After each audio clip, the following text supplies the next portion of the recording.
तो चलिए बुलेटिन की शुरुआत करते हुए सबसे पहले आपको बता दें, मुख्यमंत्री योगी आदित्यनाथ ने बागपत जिले का दौरा किया। सीएम का हेलीकॉप्टर सबसे पहले बागपत के पुलिस लाइन पहुंचा, जहां पर भाजपा नेताओं ने मुख्यमंत्री का स्वागत किया। पुलिस लाइन से मुख्यमंत्री का काफिला गांव मवी कला में किसान इंटर कॉलेज पहुंचा हुआ था। मुख्यमंत्री ने कॉलेज के मल्टी स्पोर्ट्स मैदान में खिलाड़ियों से संवाद भी स्थापित किया। इस दौरान शूटर दादी प्रकाशी तोमर ने भी मुख्यमंत्री से मुलाकात करी और नेशनल स्तर की शूटिंग रेंज बनाने की मांग भी की है। शूटिंग कोच राजपाल सिंह ने मुख्यमंत्री से शूटिंग रेंज के लिए जमीन उपलब्ध कराने की बात कही। तो वहीं इस दौरान सीएम योगी ने कहा कि सरकार की नई खेल नीति से खिलाड़ियों को सीधा फायदा पहुंचेगा। देहात क्षेत्र की अगर बात की जाए तो खिलाड़ियों के लिए हर गांव में स्टेडियम बनाने की हम कोशिश करेंगे और ये कोशिश होगी कि लगभग हर जगह ओपन जिम तो हो ही हो। मैदान उपलब्ध अगर नहीं होता है तो कई गांवों का एक क्लस्टर डेवलप किया जाएगा ताकि एक क्लस्टर में एक स्टेडियम बनाया जा सके।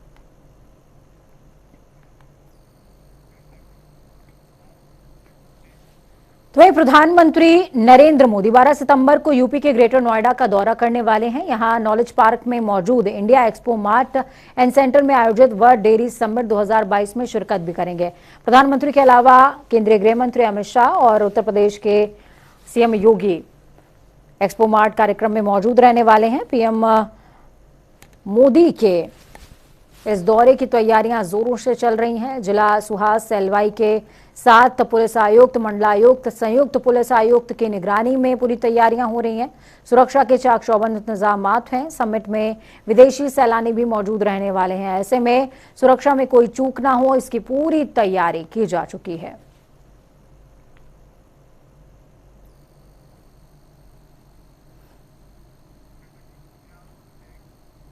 सीएम योगी ने द्वारका शारदा पीठ और ज्योतिर्मठ पीठ के जगत गुरु शंकराचार्य स्वरूपानंद सरस्वती जी को श्रद्धा सुमन अर्पित किए। उन्होंने ट्वीट करते हुए लिखा, द्वारका शारदा पीठ और ज्योतिर्मठ पीठ के जगत गुरु शंकराचार्य श्रद्धेय स्वामी श्री स्वरूपानंद सरस्वती जी महाराज का ब्रह्मलीन होना संत समाज की अपूर्णीय क्षति है। प्रभु श्री राम दिवंगत पुण्यात्मा को अपने परम धाम में स्थान और शोकाकुल हिंदू समाज को ये दुख सहने की शक्ति प्रदान करें।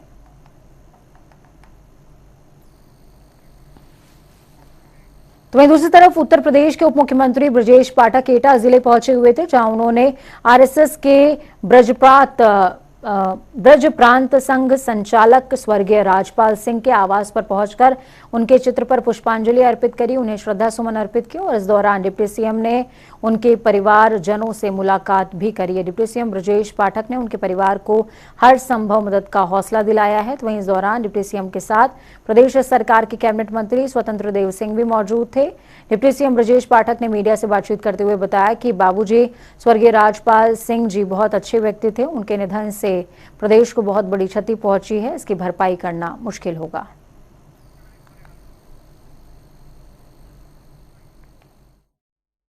राजपाल सिंह जी ने पूरा जीवन विचार परिवार को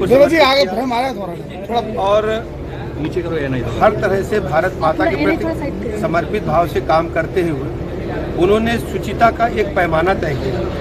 पूरा जीवन मैं कह सकता हूं कि ऐसा उदाहरण बिरले ही देखने को मिलेगा कि उनके जीवन पर एक पेंसिल के दाग के बराबर दाग नहीं था। पूरा जीवन राष्ट्र के प्रति, भारत माता के प्रति, विचार परिवार के प्रति और भारत माता को और भी मजबूत करने के प्रति पूरा जीवन उन्होंने लगाया। हम सब कार्यकर्ता आज उनके आकस्मिक देहावसान पर दुखी हैं, स्तब्ध हैं और पूरी पार्टी, पूरी सरकार उनके समर्थकों के साथ, उनके परिवार के साथ है। तो वहीं यूपी के डिप्टी सीएम केशव प्रसाद मौर्य अखिलेश यादव और राहुल गांधी पर पलटवार करते नजर आए। डिप्टी सीएम ने अखिलेश यादव पर तंज कसते हुए कहा कि उनके प्रति मुझे संवेदना है। रोज रात को केशव प्रसाद ने यह कहा कि रोज रात को उनके सपने में, अखिलेश यादव के सपने में मोदी जी और योगी जी आते हैं। मैं डॉक्टर नहीं हूं, नहीं तो उन्हें दवा दे देता, लेकिन ये मैं जरूर कह सकता हूं कि आने वाले 25 साल तक सपा को यूपी में कोई भविष्य नहीं होने वाला।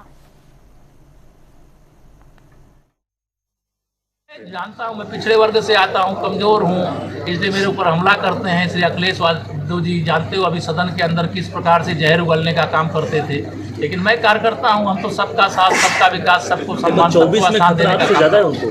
24 में उनको खतरा आपसे ज्यादा है। मुझसे क्या खतरा है? उनको खतरा अपने परिवार से है। उनके चाचा उनको छोड़ के चले गए, उनके पिताजी मजबूरी में उनके साथ दिखाई देते हैं, उनके चच्चा आजम खां जी अब उनसे प्यार नहीं करते हैं, सब उनको छोड़ करके एक करके जा रहे हैं। लेकिन उनसे मैंने कहा मुझे संवेदना है, क्योंकि राजनीति की दृष्टि से वो श्री मुलायम सिंह यादव जी के कुनबे के आखिरी सुल्तान कह लीजिए, वो आखिरी शासक उत्तर प्रदेश के थे।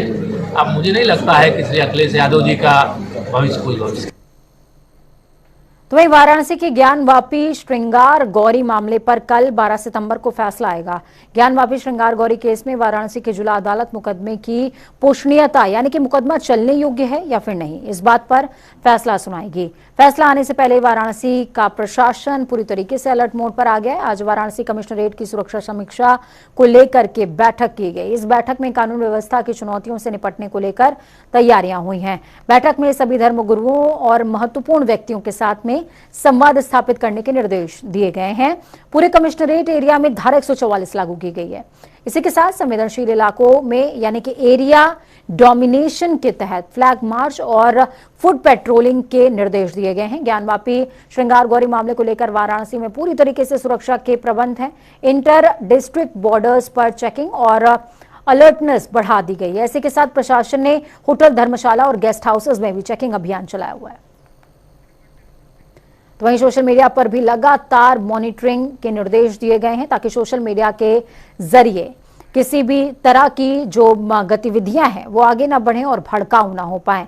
चलिए खबरों में आगे बढ़ेंगे और बात कानपुर देहात की कर लेते हैं। कानपुर देहात के पुखराया स्थित राजकीय कृषि बीज भंडार में कृषि विभाग की ओर से निशुल्क बीज किट वितरण का आयोजन किया गया। निशुल्क बीज वितरण कार्यक्रम में तहसील भोगनीपुर क्षेत्र के किसानों को सरकार की ओर से निशुल्क बीज किट का वितरण किया गया है। कार्यक्रम में मुख्य अतिथि के तौर पर पहुंचे यूपी सरकार के कैबिनेट मंत्री राकेश सचान ने किसानों को निःशुल्क बीज वितरण किया।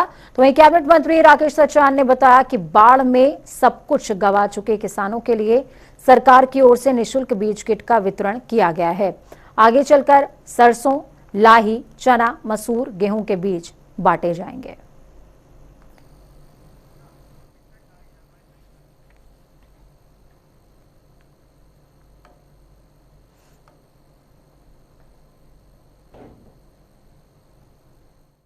का कार्यक्रम था सरकार की तरफ निःशुल्क मिनी किट के माध्यम से ये तुरिया का बीज जो है किसानों को दिया गया है, जिसमें उन किसानों को अभी लाभान्वित किया गया है जो अभी बाढ़ में लोगों की फसलें डूब गई थी। जो यमुना के किनारे तराई बेल्ट में के गांव थे, उन्हीं लोगों को ये बीज उपलब्ध कराया। भारत के प्रसिद्ध मंदिरों में से एक मध्य प्रदेश के जबलपुर में स्थित मैहर माता का मंदिर है। मैहर माता मंदिर में हर दिन लगने वाली लंबी कतार से ये साफ तौर पर तस्दीक करती हैं कि मां के चमत्कार का गुणगान हर तरफ है। मंदिर की पवित्रता का अंदाजा इसी से भी लगाया जा सकता है कि अभी भी आला मां शारदा का पहला श्रृंगार आला ही करते हैं। कहा जाता है कि जब ब्रह्म मुहूर्त में मां का कपाट खुलता है तो वहां पूजा हुई होती है। मैहर माता मंदिर के महंत पंडित देवी प्रसाद जी ने आज जनता टीवी से खास बातचीत की।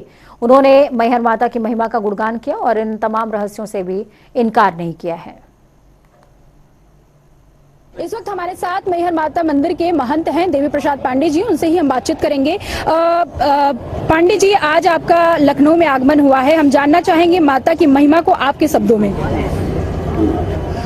नेति नेति कहे वेद पुकारा, शारद महिमा को नहीं जाना, ब्रह्मा न जाना, विष्णु न जाना, ना जाना होगा वरदानी शिव ने। महिमा तो कोई नहीं जानता, पर जिस रूप में मां शारदा इन 51 शक्तिपीठों में अनेक जगह विराजमान है। आप वैष्णो देवी देख रहे हैं, विंध्यवासिनी देख रहे हैं, अनेक जगह ऐसे मां शारदा भी मध्य प्रदेश में जबलपुर के पास जिला सतना है, वहाँ पर मां विराजमान है। स्वयंभू मूर्ति कही जाती है। 1000 वर्ष का शिलालेख भैरव के बगल से रखा है। हमारे पूर्व में 4 पीढ़ी हो गई, चौथी गद्दी में था, 5वीं में पवन कुमार पांडे साहब से बड़ा पुत्र तैयार हुआ और चौथी गद्दी में था, 2 पूर्वज हुए। तो माँ की महिमा तो बढ़ना नहीं, पर मैंने जो देखा कि माता जी से अगर हमने अपने भक्ति करके लाखों लोग जाते तो सबकी क्यों होगी पूर्ण आपदा।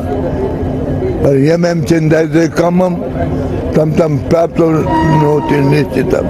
आप जो कामना करेंगे भक्ति के साथ, आस्था के साथ, श्रद्धा, भावना और विश्वास का, निश्चित आपको पाओगे।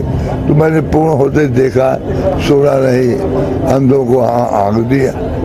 मौजूद है ग्वालियर में, पोस्ट मास्टर मौजूद है। और इसे बादशाह कल्याण कितने पुत्र जी, मैं और नहीं कुछ मैं नहीं करता, मैं तो दृष्टि देखता था और कोड़ियों की काया को निर्मल किया, कितने भक्तों की इच्छाओं को पूर्ण कर दी। उस समय से जब 50 लोग दिन में आते थे, आज 50 और 1 लाख रोज जाते हैं। ख्याति बढ़ती चाहिए, कामनाएं पूर्ण होती गई।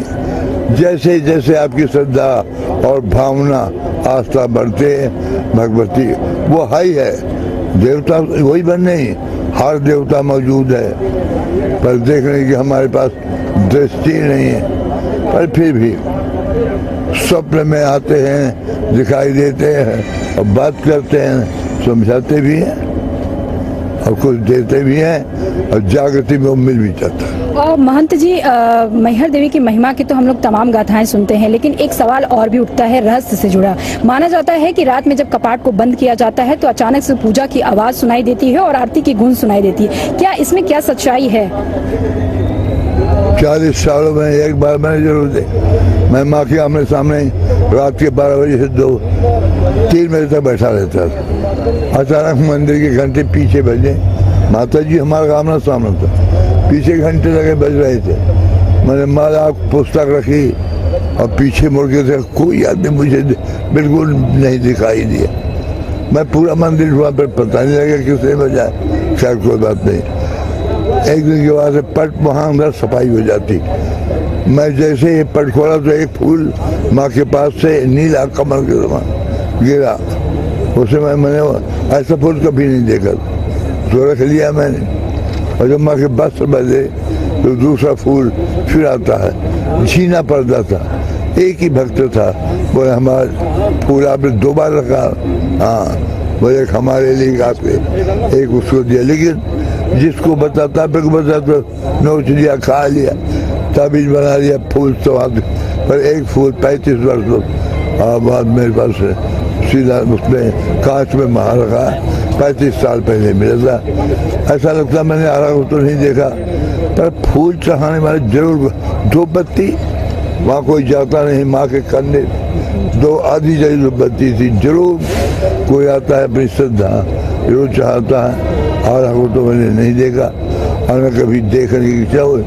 अब एक को देखना है, माँ दिखता है तो अब नहीं दिख, तेरी मर्जी। पर 2 को हृदय एक है, मन एक है, 2 कहाँ समाएंगे? मान जी, एक आखिरी मेरा सवाल है। माना जाता है कि भक्त जो है वो उनके कायल हैं मैहर माता के, लेकिन सवाल साथ में ये भी खड़ा होता है कि जो उन्होंने मंदिर की जिसने खोज की थी आला जी, वो सबसे पहला श्रृंगार सुबह का करते हैं। क्या इसमें सच्चाई है? झूठा है, तो ये एक बार में श्रृंगार भी नहीं, बस फूल जरूर बेचती तो चाह देगा। हम तो इसको 40 साल एक बार में रहेगी पूजा किया चाहो। ये लोगों की मैं बेटी 40 साल अब माँ के चलो में रहा, लेकिन हाँ फूल जरूर मानते हो। और 1 घंटा ये थे महंत कि मैहर माता मंदिर के महंत है पंडित देवी प्रसाद जी। आप देख सकते हैं नारे की गूंज साफ तौर से सुनाई दे रही है कि किस तरीके से मैहर माता के मंदिर के जो महंत हैं उनके किस तरीके से कायल हैं। फिलहाल ये जो आप देख रहे हैं ये शक्तिपीठ के महंत हैं। इनका साफ तौर पे कहना है कि देखिए वहाँ की जो माया है वो अपरंपार है, उसको शब्दों में समेटना मुश्किल है। आपने सुना महंत जी को, उनका ये भी कहना था रहस्य सिर्फ एक नहीं कई है, वो रहस्य नहीं बल्कि आल्हा जी तो अमृत का वरदान उनको प्राप्त था और यही उनकी सच्चाई है। कैमरा रियाज के साथ में जसम जनता टीवी, लखनऊ। भारतीय किसान यूनियन भानु गुट के राष्ट्रीय अध्यक्ष भानु प्रताप सिंह बाराबंकी पहुंचे, जिसके बाद किसान नेता और कार्यकर्ताओं में खुशी की लहर देखने को मिली। भानु प्रताप सिंह ने प्रसिद्ध हनुमान मंदिर पहुंचकर मत्था टेका। भानु प्रताप सिंह ने योगी सरकार की तारीफ करते हुए केंद्र सरकार समेत अन्य पार्टियों पर निशाना साधते हुए कहा, योगी बाबा ईमानदार, सपा बसपा कांग्रेस और लोक दल ने किसानों को लूटा है।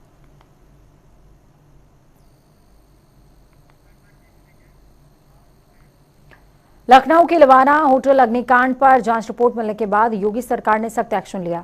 जांच रिपोर्ट में कुल 19 अफसरों को दोषी पाया गया, जिनमें से 4 अधिकारी पहले ही रिटायर हो चुके हैं। हालांकि रिटायर्ड दोषियों को नियम के हिसाब से उन पर कार्रवाई अमल में लाई जाएगी। दोषियों में मामूली अफसर और इंजीनियर्स शामिल हैं। मामले में कोई बड़ी मछली फिलहाल दोषी नहीं है। आपको बता दें कि हजरतगंज इलाके के होटल लेवाना में सोमवार सुबह के समय हादसा हुआ था, जिसमें 4 लोगों की जान गई, जबकि 10 से ज्यादा लोग घायल बताए गए थे।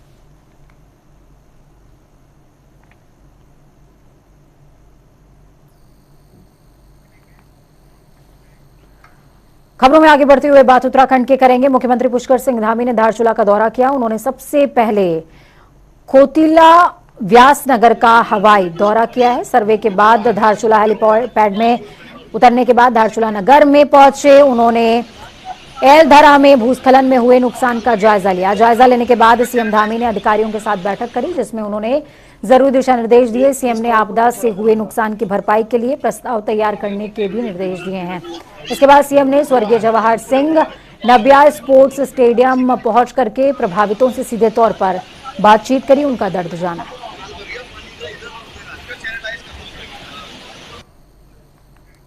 हरिद्वार के पथरी थाना क्षेत्र स्थित फूलगढ़ गांव में हुए शराब कांड का पुलिस ने खुलासा किया। पथरी थाने में प्रेस वार्ता करते हुए हरिद्वार के एसएसपी योगेंद्र सिंह रावत ने बताया कि कच्ची शराब पीने की वजह से फूलगढ़ निवासी 5 लोगों की मौत हुई है। इस कांड के मुख्य आरोपी को भी पुलिस ने गिरफ्तार कर लिया। गिरफ्तार आरोपी का नाम ब्रजेंद्र है, जो कि फूलगढ़ गांव का ही है। ब्रजेंद्र अपनी पत्नी को ग्राम प्रधान का चुनाव जिताने के लिए अपने घर में कच्ची शराब पिलाने के लिए उसने एकत्रित की थी, जिसे पीने के बाद 5 ग्रामीणों की मौत हुई है। तो वहीं पुलिस ने ब्रजेंद्र के खेत में दबाई गई 35 लीटर कच्ची शराब बनाने की सामग्री, तमाम चीजें बरामद कर ली हैं।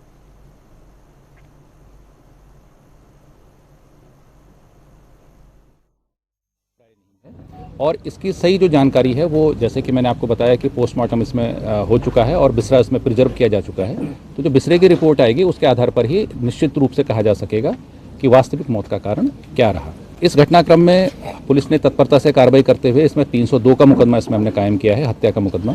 और इसमें जो मुख्य अभियुक्त है, जिसके घर में लोगों ने शराब पी थी, जो सारे लोग हैं, इनमें एक चीज़ कॉमन है कि इन लोगों ने इस व्यक्ति के घर में शराब पी थी। इसके खिलाफ हमने 302 का मुकदमा कायम किया है, इसको हमने गिरफ्तार कर लिया है। हरिद्वार में पथरी थाना क्षेत्र में एक ही दिन में 4 व्यक्तियों की जहरीली शराब पीने की वजह से मौत हुई, जिसके बाद सीएम पुष्कर सिंह धामी ने इस मामले की जांच के आदेश दिए। अब इस पूरे मामले में आबकारी आयुक्त ने बड़ी कार्रवाई करते हुए हरिद्वार परिक्षेत्र में तैनात 2 आबकारी निरीक्षक समेत 2 कर्मचारियों को सस्पेंड कर दिया है। तो वहीं आबकारी विभाग ने कई जगहों पर छापेमार कार्रवाई करते हुए 4 अलग अलग क्षेत्रों में 150 लीटर कच्ची शराब बरामद की है और साथ ही साथ 30 भट्टियां और हजारों लीटर लहन को भी नष्ट किया गया है। देहरादून में चल रहे स्मार्ट सिटी के काम की धीमी रफ्तार के चलते राजपुर विधायक खजान दास भाजपा से नाराज हैं। मीडिया से रूबरू होते हुए खजान दास ने बताया कि समस्त अधिकारियों और सरकार को अवगत करवाने के बावजूद स्मार्ट सिटी के काम में तेजी नहीं आई। राजपुर विधानसभा में 90% काम स्मार्ट सिटी के ही अंतर्गत करवाए जाने और इन अधूरे छूटे कामों के चलते जनता और स्थानीय निवासियों को दिक्कतों का सामना करना पड़ रहा है, जिसके चलते अब विधायक के पास अपनी ही सरकार के खिलाफ धरने पर बैठने के अलावा कोई दूसरा रास्ता नहीं। अगर 25 तारीख तक स्मार्ट सिटी के कामों की प्रणाली में सुधार नहीं आया तो विधायक खजान दास अपनी ही सरकार के खिलाफ धरना देंगे और धरने पर बैठ जाएंगे।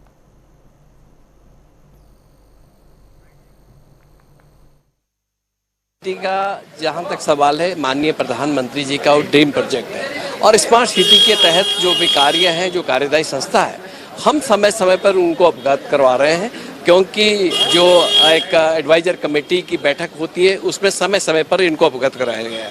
किंतु अधिकारी और जो कार्यदायी संस्था के जो मालिक हैं, मुझे नहीं लगता कि उनके कानों में जूं रहेंगे, इसलिए मुझे कहना पड़ा और जनता के हित के लिए अपने विधान, क्योंकि स्मार्ट सिटी का काम अगर देखा जाए तो मेरे विधानसभा में 90% काम स्मार्ट सिटी का हो रहा है। तो मुझे लगता है कि जनता परेशान है, सड़कों में गड्ढे हैं, पता नहीं लग रहा है कि कहां पर काम हुआ कहां पे नहीं। तो इस बात को लेकर के मैंने जरूर कहा है कि यदि 25 तारीख तक आपने अपने कार्य प्रणाली में सुधार नहीं लाया तो मैं जनता के साथ में धरने पर बैठूंगा। यूपी के रुद्रपुर में थिनर टैंक की सफाई के दौरान हादसा हुआ। गैस लगने से टैंक में गिरे 6 दिहाड़ी मजदूर। टैंक में गिरने से मजदूरों की मौत हो गई, बेहोश हुए हैं। फैक्ट्री अधिकारियों में इसके बाद हड़कंप मच गया है। मजदूरों को निजी हॉस्पिटल में भर्ती करा दिया गया। पुलिस ने कहा कि जांच के बाद जो तमाम आवश्यक कार्रवाई होगी वो अमल में लाएंगे। थाना सिडकुल की चौकी का ये पूरा मामला है।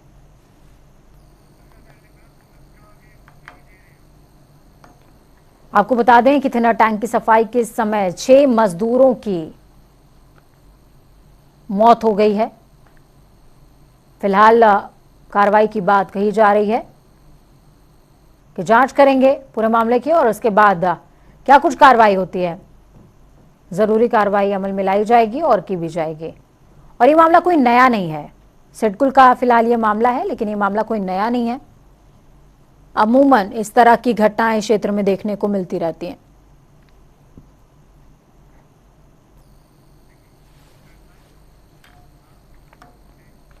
तो चलिए फटाफट अंदाज में 2 मिनट में 10 अहम जिलों का रुख करेंगे।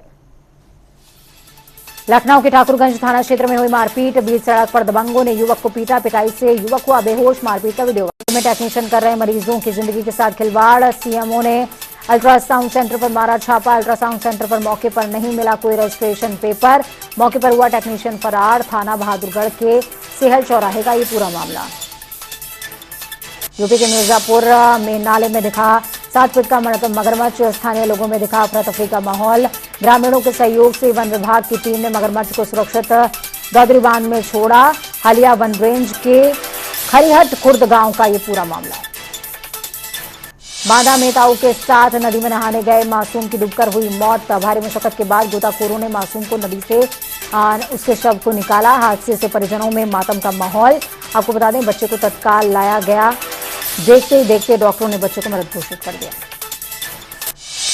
कासगंज में 2 परिवारों की दावेदारी से फंसा 6 वर्ष का लापता मासूम बालक। असमंजस में फंसी चाइल्ड लाइन ने बच्चे को पहुंचाया शिशुगृह। दोनों परिवार बच्चे पर जता रहे थे अपनी अपनी दावेदारी। कुछ दिनों पहले गांव बेहता रेलवे फाटक के करीब मिला था लापता बच्चा। डीएनए रिपोर्ट से होगा बच्चे के असली माता पिता का खुलासा। आगरा के गांव गैनू में अज्ञात व्यक्ति का शव मिलने से फैली सनसनी। अज्ञात व्यक्ति का शव 1 सप्ताह पुराना। सूचना मिलते ही थाना प्रभारी बहादुर सिंह फोर्स के साथ घटनास्थल पर पहुंचे।